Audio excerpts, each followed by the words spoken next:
This is your WCIA3 forecast first.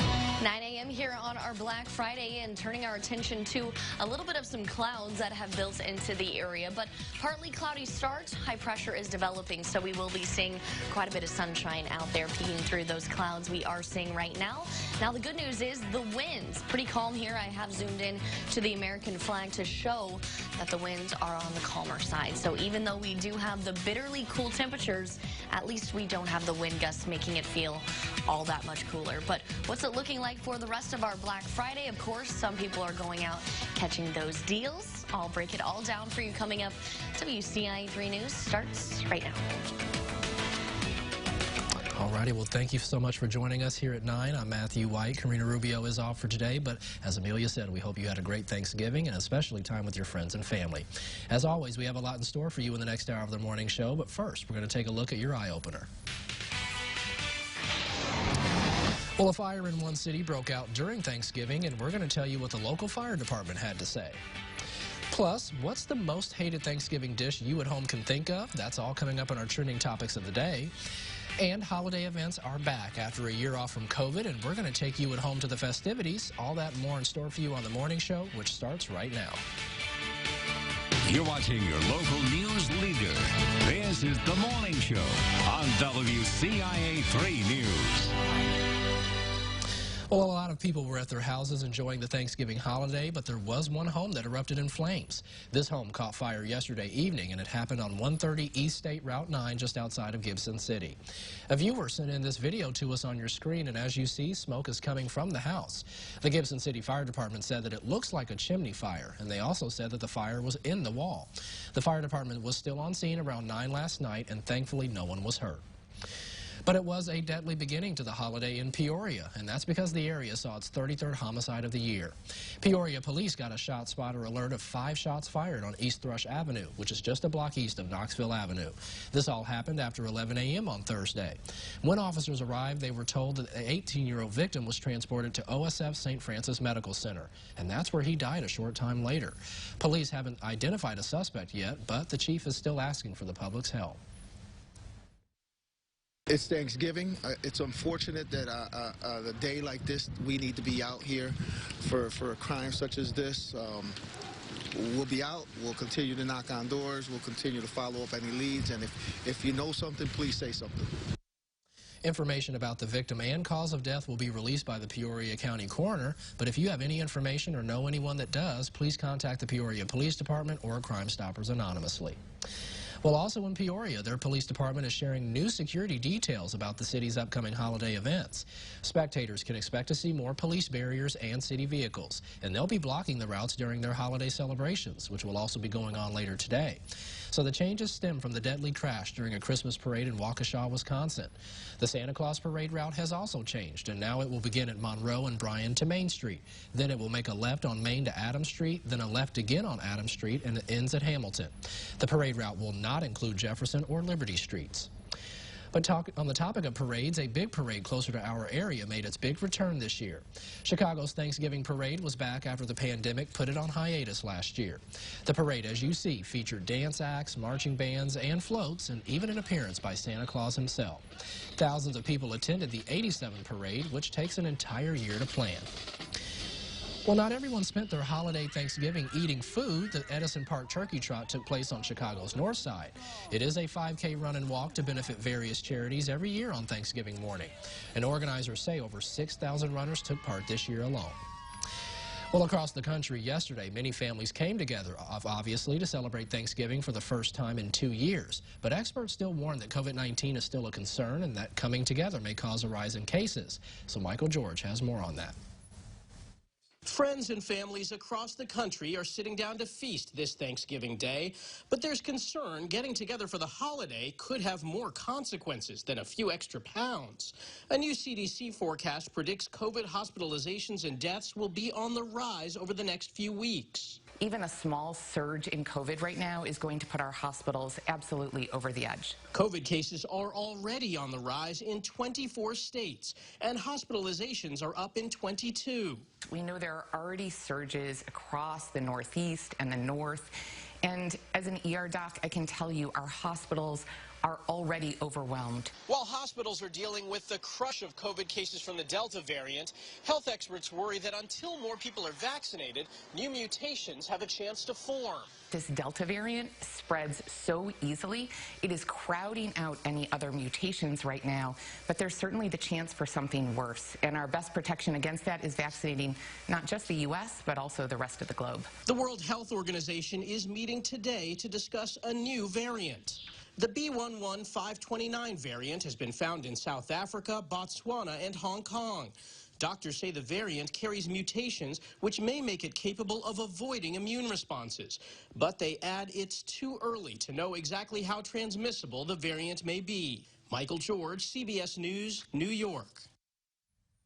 Now, still on the topic of Thanksgiving, those meals can be a gift that just keeps on giving, but the USDA is recommending eating it within 3 to 4 days after you make it, a much shorter time frame than many of us would like to believe. But we do have some tips from public health officials for storing your Thanksgiving leftovers. They say to cool the food properly and as quickly as possible. Then make sure the food is stored in shallow containers and in small quantities. Eat leftovers in a timely manner, and lastly, put those leftovers in the freezer for them to last indefinitely. The quality of the food may go down, but it is still safe to eat. Nobody wants to spend the holiday with foodborne illness, so it's best to just treat your food safely so that you can enjoy a healthy and happy Thanksgiving weekend. These tips will also help to ensure the food does not develop any pathogens, the type of guest that no one would want at the Thanksgiving table.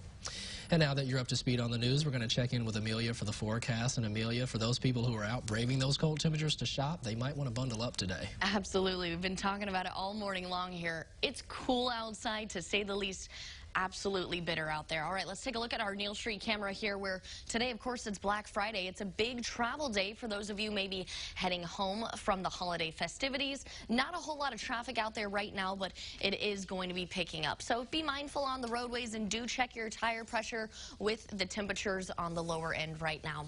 All right, looking at our storm tracker Doppler, a little bit of cloud cover this morning, but high pressure will be bringing out the sunshine, but really not going to warm these temperatures up that much. That cold front that moved in yesterday now affecting the temperatures for today, as we are consistently into the low 20s across all areas here. But let's take a look at what it's feeling like. So early this morning, we were in fact into the single digits. Now we are feeling like the teens in some areas, specifically north of I-74. Champaign, we have 17 degrees. That's what it's feeling like, same as Decatur. 14 in Danville, 13 in Watseka, 16 in Bloomington, as well as Pontiac. Now, for today, consistently below average temperatures. We should be into the upper 40s, only expected to reach the mid-30s here. 35 is looking to be our high for today across most areas. Now, by later this evening, not falling off that much. In fact, we will be staying pretty close to average for tonight's lows temperatures as well as tomorrow morning. But as Matthew mentioned, if you are planning on bearing the cool conditions to get to those discounts, you need all of the layers here to keep yourselves warm, and try not to expose yourself to those cool conditions for a long period of time. But at least we do have the winds on the calmer side today. That is the good news here, but it will be picking up the next few days as well. But still a decent day to get out and Black Friday shop. Of course, tomorrow is our Small Business Saturday. Yep. So it's going to be good conditions to go support those local businesses as well. And you're probably out shopping for a heater because of how cold it is today. You know, that's funny you mentioned that. I went on Amazon and I definitely just bought a heater because I've been so cold this morning. So maybe use those discounts to do that as well. Sounds like great advice, Amelia. And now, of course, we're going to turn to our trending topics of the day. We're talking about a show at the top of Netflix's most watched series, Amelia. The most hated Thanksgiving side dish, which you and I love our side dishes. We do. Plus a debate in Utah over cranberry and pickle pie. Does that sound good? Pickle pie? I don't know. We're going to find out. Well, first up, another South Korean-made television show has skyrocketed to the top of Netflix's most-watched series. The fantasy horror series is called Hellbound, and it officially surpassed Squid Game as the most popular show on Netflix. Now, Hellbound takes place on an alternate version of Earth where hordes of demons suddenly emerge, but with a mission of sending all past and future sinners to hell. Squid Game held the top spot on Netflix's most-watched list for 46 non-consecutive days. Wow, did you watch Squid Games? I did. I finally kind of broke and watched it, and it was pretty phenomenal. I mean, did you think so? It ended in the way that I wasn't expecting it to end, but Well, don't ruin it for me yet. Okay. Because I only watched the first episode, and I'm just not into a whole lot of gore and stuff like You and that. me So both, yeah. it just really didn't sit too well with me. But it's been all the hype, so maybe I need to go back and watch the rest of it. But I'm going to have to wait for Karina she's gone for the weekend. I don't like to watch things like that without someone next to me, right? Yeah. So maybe I'll check out this one instead. I will say it can give you nightmares because of the intensity of the gore, but That's what I've heard, so maybe I'll hold off for a little bit. Yeah. All right, next up here we have what's the most hated Thanksgiving side dish. Interesting. The Harris Poll did a survey to find out. Turns out the least favorite side is candied yams. 27% of Americans pass over that dish on the way to the good stuff. Next in line of least favorites, green bean casserole. What? Whoa. Green bean casserole? Oh, I don't know about that. I don't know if I agree with that one.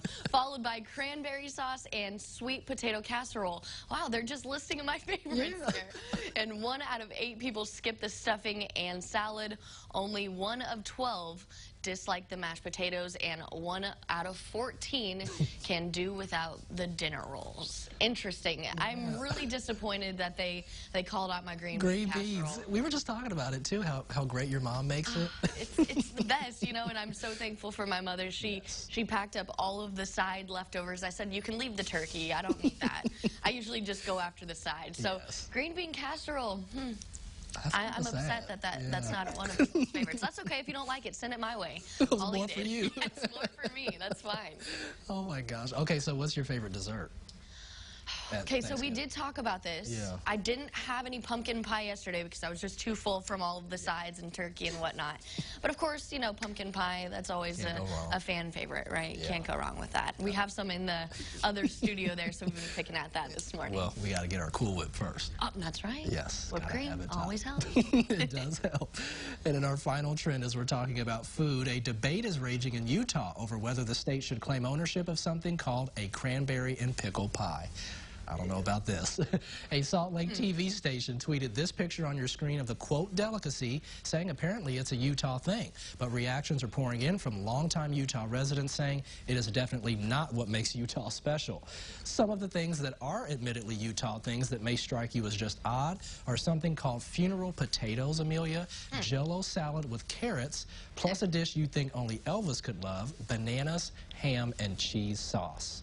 Utah people, you eat some interesting things. I'm not gonna. Okay, well, try this though. Are you a pickle fan? I like pickles. I but love not pickles. in that form, maybe. You know, I think I could eat pickles just about on everything. Really? So I would probably try it, depending on if it's like bread and butter pickles or if it's just regular dill pickles. Because I like dill pickles. I'm like not a dill. fan of sweet pickles. Whoa. No. Do you like sweet pickles? I mean, I don't mind them, but there are people who just eat jars of pickles. You know what's funny, too? I just mentioned how my mom sent me home with all of the leftovers. We have also tons of jars of pickles. Just pickles. And so she put that in there as well. So, yes, I'll be eating pickles just by itself. No shortage of pickles at your house. No, exactly. I'll be eating some this weekend. But I think I would try it. Just to say that you did once, at least. Yeah. We'll see if it's good or not. Maybe next Thanksgiving. I was going to say, if you do have this on your dessert menu, I might stay home. You might stay home. You're not going to come join me. All right. Fair. I'll still come for the food, though. Yeah. Well, still to come on the morning show, a new drone delivery system is set up for a few Walmarts. And, of course, we'll tell you more about this story after the break.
from your local news leader, Karina Rubio, Matthew White, and Central Illinois' most accurate forecast with meteorologist Amelia Henderson.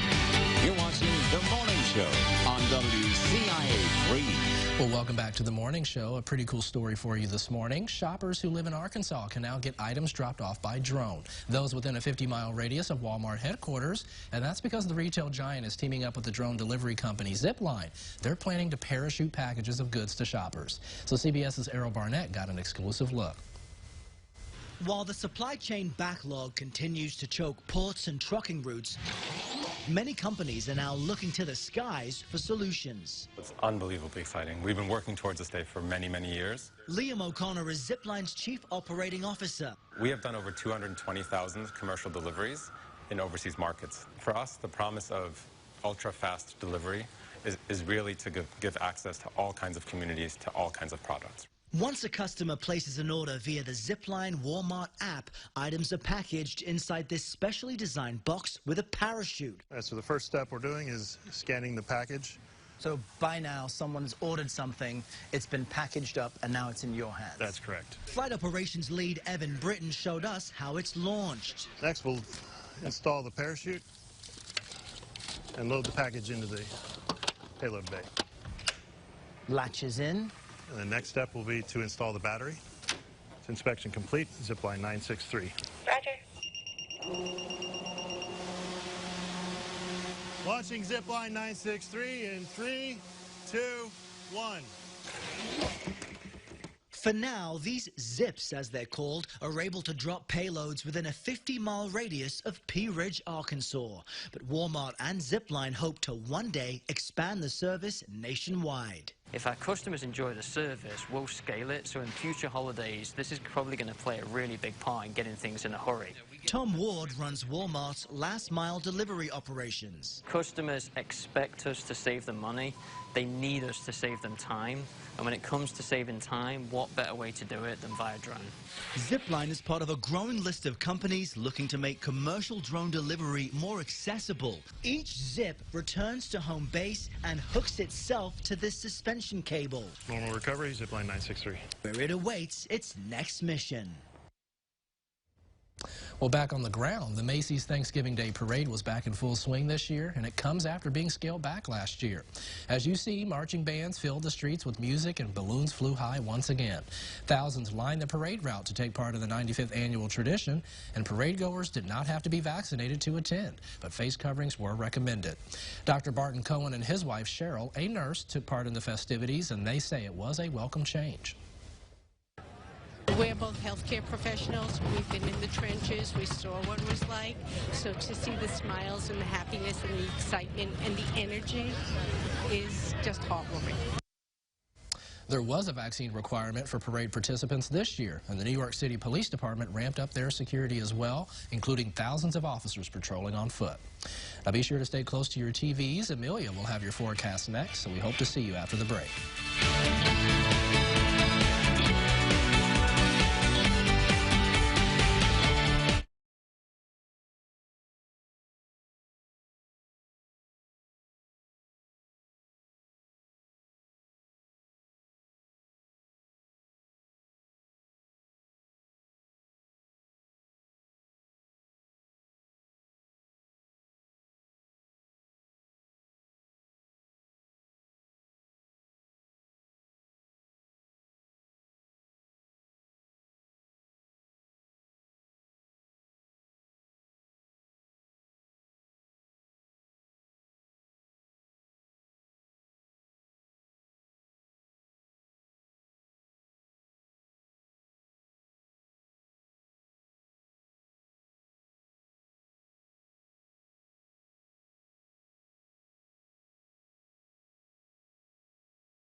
Central Illinois' most accurate forecast with Amelia Henderson.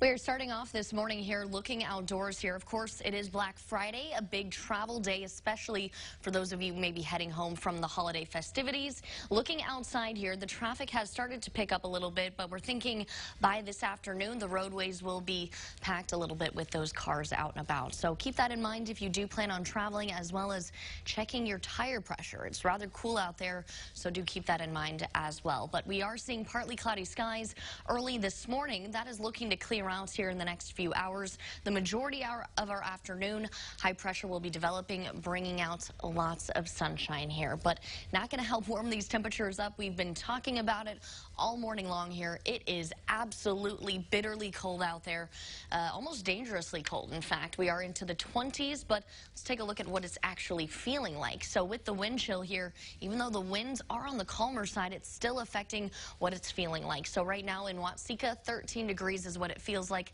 17 in Champaign as well as Decatur. Bloomington, we're at 16 degrees there, as well as 16 in Pontiac.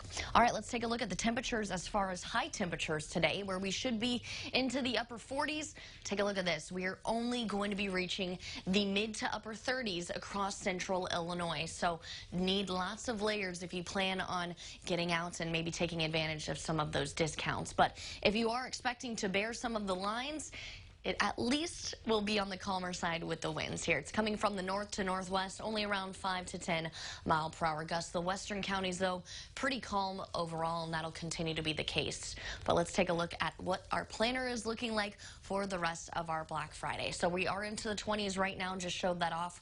We will be reaching the 30s here by about lunch hour, and then by later on this evening, we'll be falling back off to the low 30s. All right, let's take a look at our weekend planner. So Saturday, it is looking to be dry for the majority of us, but there is a small chance for some isolated showers, mainly north of I-74 there, with a high of around 47. We'll be dipping below the freezing range here by late Saturday night. Back to the 40s there, low 40s for Sunday, but mainly sunshine. So pretty nice forecast overall. But again, the rain chances, even though we're going to be small in nature, for those of you in the lighter green here, maybe just a drizzle, Pontiac, Watseka, you might be seeing a little bit heavier rainfall, but nothing that's going to be lasting very long.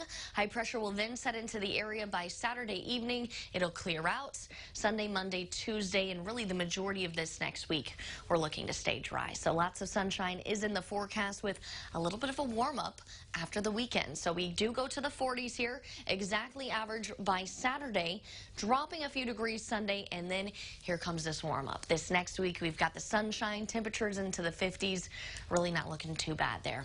All right, let's time things out on Future Track. Again, the clearing skies here by the early afternoon.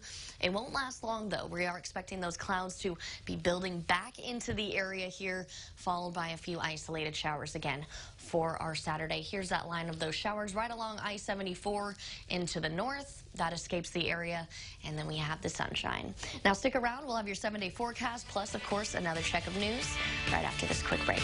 We'll be right back.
back, everyone. As we told you just last week, the WCIA 3-Day of Giving Initiative is next Tuesday. And this year, several different Central Illinois organizations will be benefiting from this fundraiser. And that does include a nonprofit that aims to give back to kids in the community through a special gift. And we have the privilege today to be joined by Sergeant Christina Riefsteck with the Rantoul Police Department. She's here to represent the Shop with a Cop program. So, of course, we thank you so much for coming in, Ms. Sergeant Riefsteck. And I know this is an exciting time of the year for those kids. And so we wanted to start off by maybe jumping into what is Shop with a Cop and maybe some of the highlights from the previous years that you've had in your memory. So I've been with our department for a little over 17 years, and we have done some variation of this throughout those 17 years. And in the last 5 years, our admin's been really intent on, keeping with the program, and we will take the whole family. Walmart's been a great supporter for us. We provide a lunch, and then we will take the kids shopping so that they can shop for their whole family. Last year kind of changed because of the pandemic, and it's going to look really similar to this year. And what we have been doing is we take the children's names that we get from the teachers. I'm looking at these pictures and they're cracking me up. And what we do is we take those names, our officer Jackson gets those names from the teachers, and then we call the families and say, what would the kids like, what would they need? Right. And then what we do is our public service representatives, our investigators, our officers, we do the shopping because of the COVID pandemic. And then we took our IT guy, which you saw in the pictures, is this ginormous 6'7" guy. He dresses like Santa, and then the officers and Santa go and deliver the gifts to the house. And so I really liked this because it made it a little more personable, and the kids always want to see Santa. So I was going to say, maybe even the adults want to see Santa as well. And so obviously those moments bring a lot of smiles to those children's faces, as well as the adults and, of course, the individuals who make it possible. And so can you talk about the joy, that the importance of that joy for these kids, especially in a year that we're dealing with in the pandemic? I'm sitting here talking about it, and I'm smiling because it is it's just a wonderful feeling. It really goes back to the adage of it's better to give than to receive. But what I really like is that we then get to go to their home, which is a very comfortable and personal space for the kids, and they're so much more relaxed. And I think that fear is somewhat removed on sitting on Santa's lap or something like that, where they get to go there and we get to bring the gifts and hand it to them. And so then, obviously, this is a community-centered program, too, and I know that it takes a community to make this event possible. And each year, obviously, we hope to grow this program. And so maybe this year, can you talk about, are there any goals that you have in mind to maybe keep the program expanded and reach even more kids in our community? So, like I said earlier, what we end up doing is we ask our teachers to submit names of kids that they think either would be in need or could really use some light or recognition in their lives. We do fundraisers throughout the year. We have different businesses and organizations in town bring us checks, and we put it in that account. And then we use that money strictly for this program. And this year, it's going to look very similar to last year. So we'll take our names, our officers and our admin will do the shopping, and then what we'll do is similar, is we'll go deliver it. But something we're going to do a little different is our officer families and the staff families really want to come together to help wrap. So when you're wrapping for, I think we're at 32 families this year, that's a lot of gifts for a lot of different families. And so we're going to have a wrapping party. Ooh, so, yeah. Okay. And as I'm looking at our next questions, can you talk about maybe what last year looked like because of the pandemic? And if there is one, what will be different this year? It's going to look really similar. I think, it's just going back to the safety protocols. It's just keeping things safe. So we'll do the shopping. We'll reach out to mom and dad or grandma, grandpa, and see what the kids want or need. If there's something, that we can provide extra, we always do it. We're always considerate. We can bring the gifts in at a time where the kids are home. So after school versus having the families come and get it. It also is just a little bit more convenient, too. I'm sure a lot of families appreciate that convenience. And so just to make sure that our audience knows, can you tell us why this program is so essential? Obviously, it's for the kids, but maybe just talk about why this is a need in our areas and how it reaches that need. Right. Again, I think it goes back to the child in all of us wants to be able to provide a beautiful Christmas, and giving that little bit of time with that little bit of something tangible that the kids can hold on to, I think means a lot. What for me and the adults that I think really get out of it, so the grandparents and the parents get, is they're seeing your local agency come together and do maybe a function of a job that isn't really seen as often. And so, you know, when we take Santa escorted by, you know, your local law enforcement down the street, it draws a lot of attention. And it's positive attention. So that's the stuff we're always looking for. And we want to have good interactions with our kids. We want to have good interactions with the parents. And I think more positivity is definitely a medicine we could use. And I think we need it all over. Yes, absolutely. Yes. And of course, Sergeant Riefsteck, we thank you for coming in and making the time for us this morning and getting out of the cold. Yes. I know you did a little bit of shopping yourself this morning, right? It's on my phone. No, we do thank you for your contributions to our community as well. And also keep in mind, we will be collecting donations in our back parking lot here in Champaign on Tuesday. And again, if you at home are interested in helping, you can stop by between 6 a.m. and 7 p.m. You'll also be able to donate online at WCIA.com. And as always, we thank Sergeant Riefsteck for coming in. And of course, we'll be right back with more news and weather.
You're watching your local news leader.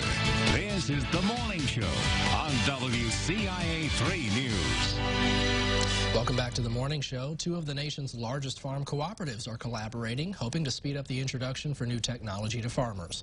WCIA 3's ag reporter Stu Ellis has more in this morning's report from the farm. Growmark and CHS will use their vast member network to introduce new agricultural technology, according to Heather Thompson, Growmark's lead on the project. We think when you think about a startup organization, they're developing these technologies and innovations, but they very likely don't have a direct connection to the farm gate to test those technologies.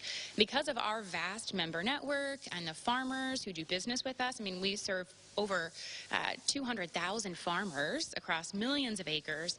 So if we can make connections between those startups that have new ideas and want to test them and the farmers who are hungry for those new technologies and will be able to help them on their operations, we think that's just a really beautiful connection in this space that we can help get that technology to the farmer sooner and be more successful. Now, why couldn't Growmark have done this on its own? What does CHS really bring to the table in something like this? Yeah, absolutely. We could do it on our own, but what we really like about this partnership is it allows us to maximize the investment. It lets us come to the table with a larger pool of investable capital, which lets us get into more startup organizations and also play at a bigger scale.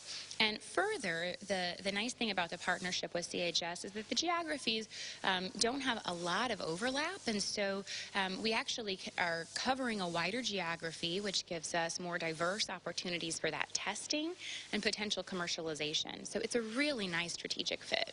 It seems like a multi-million-dollar effort. It is, yeah. So the total fund is a $50 million fund, and so that's joint, split evenly between the two organizations, between CHS and Growmark.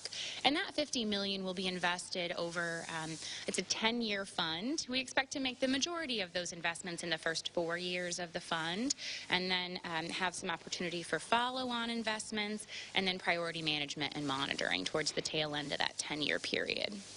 You can hear more about this venture on our weekend program, Midwest Ag This Week. That's our report from the farm. I'm Stu Ellis with WCIA3, your local news leader. And still coming up on the morning show, for those who need a new movie to watch, we'll have this morning's Friday Flicks, all coming up next.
The Morning Show from your local news leader. All righty, we Welcome back to the morning show. In today's Friday Flicks, we're going to get it to take a look at assorted business culture, plus a cliched boxing movie available for viewing this weekend. And here to review it all is House of Gucci, and Bruised is film critic Chuck Kaplinsky. Why were you giggling there? Because I didn't write that, but it seems like maybe that could be possibly what you're going to share with us. Well, yeah, and I wrote that. Yeah. Yeah. See, I'm just going to put it all out front there. That's true. Hey, do you own any Gucci stuff? I wish I did. Yeah, neither do I. But apparently there's knockoffs out there. And that is one of the big parts of House of Gucci. I shouldn't say a big part, but it is a part that's touched upon. And this is a fascinating story. I mean, I had no idea all of the things that went on behind the scenes in the House of Gucci. And there we see Adam Driver as Maurizio Gucci, and he is introducing his wife, Patricia, to the clan at and this is what they do apparently at their Thanksgiving or whatever they are doing in Italy. They have a very rough rugby game, and that just doesn't go well. But you're getting a lot of aggression out there on the field, a lot of stuff that eventually spills over into the boardroom. Patricia, well, she gets her hooks into Maurizio, who is played by Adam Driver, always dependable, and Patricia is the almost unrecognizable Lady Gaga. She is a common woman, and once she gets into the House of Gucci, oh boy, you would think that she actually set up the fashion house and is the driving force behind it. She starts saying that this needs to be done, this fashion line needs to be changed, this needs to be done. And, well, she doesn't know what she's talking about, and that really does rub Al Pacino as Uncle Aldo and Jeremy Irons as Rodolfo Gucci the wrong way. Well, once she ends up on the outside, because eventually Maurizio has enough of her, things get real complicated and very, very ugly. This is a fun movie, but not quite fun enough. It's absolutely fascinating once you see all these people and what they get through. And you have a great cast. I mean, Al Pacino, Jeremy Irons, Adam Driver. They're always fun to watch because they're very capable, and you can tell that they're having a good time with this movie. It's good, but it's not great. It could have benefited from being a little bit less polished, a little bit less shiny, and a bit more sordid, a bit more tacky, because this is the type of story that we used to tune in to watch on Dallas and Dynasty. And that was always a little tacky, and that was part of the fun. This needs that as well. But I'll tell you one thing, Lady Gaga, as I was watching this movie, her whole pop music persona didn't cross my mind at all. She completely transforms herself. She is such a delight to watch, and if anything comes from this, she might be nominated. She's that good. So, good, not great. Definitely a multi-talented individual, Lady Gaga. Yeah, definitely. I think for this movie, the storyline is probably the real pull, just to see kind of how Gucci came to be. Yes, and how it falls apart. Oh, man. Well, so, of course, that's going to be an exciting movie to watch. Yes, and that is in theaters, so check that out. Get out, and, weather should be good. This one, though, if you want to stay in, there is an offering on Netflix called Bruised with Halle Berry. This is the first film that she's directing, and she runs into problems that most first-time directors run into. And one of the things that I've noticed with first-time directors, especially performers who direct, is that the films are too long. I think they fall in love with every scene that they've shot, and they don't want to cut anything out. And this film is far too long, especially because we know everything that's going to happen. She plays a mixed martial arts fighter named Jackie Justice, and she's seen better days. She walked away from the fight game. She's now cleaning houses. She vows at one point, I'm never going to fight again. Well, you know that's going to be a lie within 20 minutes, as long as she gets that proper motivation in. She gets the proper motivation in her 7-year-old son, who she hasn't seen in about 7 years. Apparently, Dad has died, and he is dumped on her doorstep, and guess what she does? There he is. Got to start fighting again to earn the respect of the kid and make some money in order to support him. Well, she's got to go on the comeback trail. Training is really rough. The kid won't talk because he's autistic. There is a manipulative manager there. We fall in love with our lesbian trainer. Everything that you could, there's a lot going on here. Let me tell you, way too much going on. And of course, we've got the big fight at the end.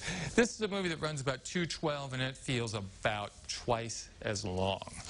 Simply, like I say, because there's way too many plot lines in. You pretty much know where this one is going. So skip Bruised, move on to something else. You didn't think Halle Berry's performance maybe stood out to you as well in this movie, or?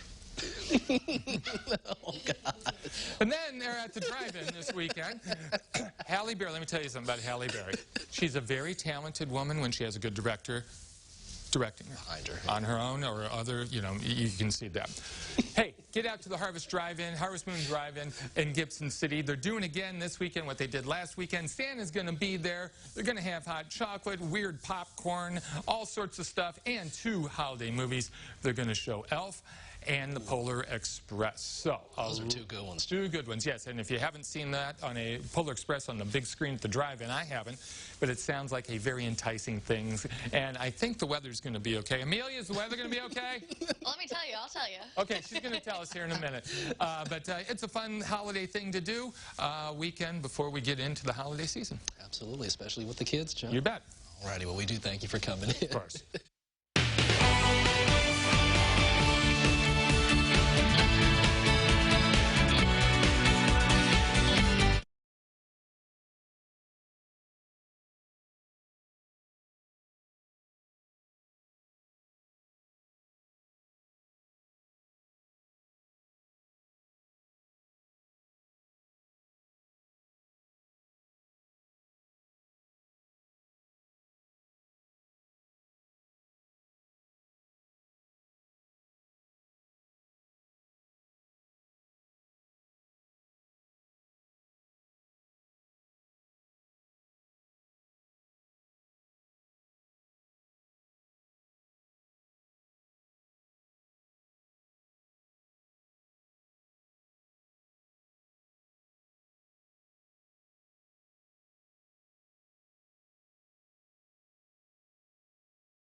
Chevy.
Now, Central Illinois' most accurate forecast with Amelia Henderson. All right, turning our attention to our Neal Street camera. Today is Black Friday, a big travel day as well as a shopping day for most of you out there. Great conditions on the roadways, but you do need to check your tire pressure. I've been saying that all morning long because the temperatures, of course, do affect those tires there. So keep that in mind. But looking at our storm tracker Doppler, a little bit of cloud cover here has built into the area. Partly cloudy skies right now with temperatures. It is very bitter out there, to say the least. Into the 20s right now, where we should be into the upper 30s by this point. That's just not the case for today. Let's take a look at the wind chill, though. Even though the winds are on the calmer side, still affecting what these temperatures are feeling like. So the cool spot right now, Veedersburg, right along I-74 there, 13 degrees in that area, 17 in areas such as Decatur, Champaign, even Danville. We have 16 in Bloomington, with the rest of the areas feeling like the 20s. All right, let's take a look at temperatures for the highs, where we should be into the upper 40s. We're not going to reach that point for today. That cold front that came in yesterday definitely affecting us for today, with the temperatures again reaching the 30s here. And then Again, the calm conditions with the winds, that is the good news, especially if you are planning on getting in the lines for those discounts for Black Friday. It's already cold enough, and what makes it feel that much worse is when you get kind of hit with those big gusts of wind, but shouldn't be too much of a factor for today. But if you do plan on Black Friday shopping, this is what you can expect here. By about lunch hour, we will still be below the freezing range and only reaching the freezing range by later on this evening. Now let's take a look at our weekend forecast here. Saturday, 47 degrees, exactly average temperatures. Now, that'll go along with some isolated showers, mainly north of I-74. By later on in the evening, we'll fall back off below the freezing range, 31 degrees. Mid-40s, mid to low 40s there by Sunday with the clearing skies. Mainly sunshine is going to be in there for Sunday. But let's take a look at the rain chances again for Saturday. The lighter green here, you will be just seeing mainly just a drizzle. If you are towards the north, again, Pontiac, Watseka, maybe a little bit of some heavier rain, but it won't be lasting very long there. High pressure will set into the area, clear out the rainfall by Sunday night. And then as we head towards Sunday, Monday, Tuesday, and the majority of next week, we just have the sunny skies in the forecast with a big rise in these temperatures. So we are into the 40s. 47 is the average. That's where we will exactly be for, of course, Saturday, 42 Sunday, and then we rise back up here with some warmer air being filtered in. That'll help with the south winds bringing in that warmer air as well. We'll be reaching the upper 50s by Friday. Not too bad there going into next week. All right, let's time things out on Future Track. Clearing skies by the afternoon, but then more clouds will continue to increase by later on this evening. Cloudy for tonight, and then very cloudy for tomorrow with the isolated chances along I-74 for those showers. That'll continue to be with those northern counties. That'll clear by late Saturday night into Sunday. We do have the north winds. Going to be pretty breezy out there, but it is going to be warmer into the 40s. We have the sunshine, so really not too bad of a forecast there. Quick check of our 7-day forecast after Saturday. We are staying dry Sunday, Monday, Tuesday, Wednesday, and Thursday with that steady rise in those temperatures. So we are heading in the right direction with the sunshine and the warmth here. So after today, it's looking a lot better in our forecast. And we'll have more details, and of course, we'll wrap things up right after this quick break. Stick around.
This is The Morning Show.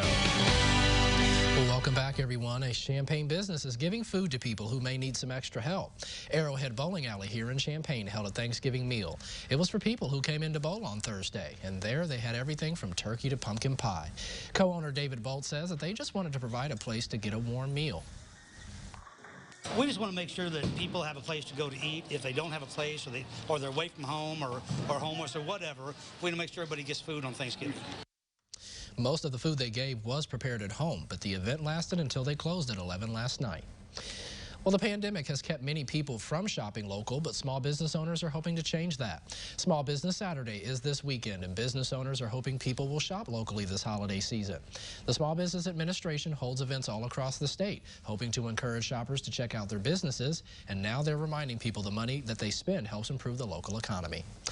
And that is going to wrap up the morning show, but before that, we'll get one last check of the forecast with Amelia. And Amelia, those temperatures are very bitterly cold, and as we mentioned, maybe even dangerous. Absolutely. Look at those temperatures. For the high today, only 35 to 36 degrees, but with the wind chill, of course, making it feel much cooler. We're into the teens right now, at least that's what it feels like. So keep in mind, if you are bearing the conditions to go get those discounts, you need the layers here. We've been talking about it all morning long here, but at least we do have the sunshine. A few isolated showers for that Saturday, but be sure to go out and support those local businesses. Absolutely, Amelia, and maybe enjoy those leftovers, and we'll see you on Monday.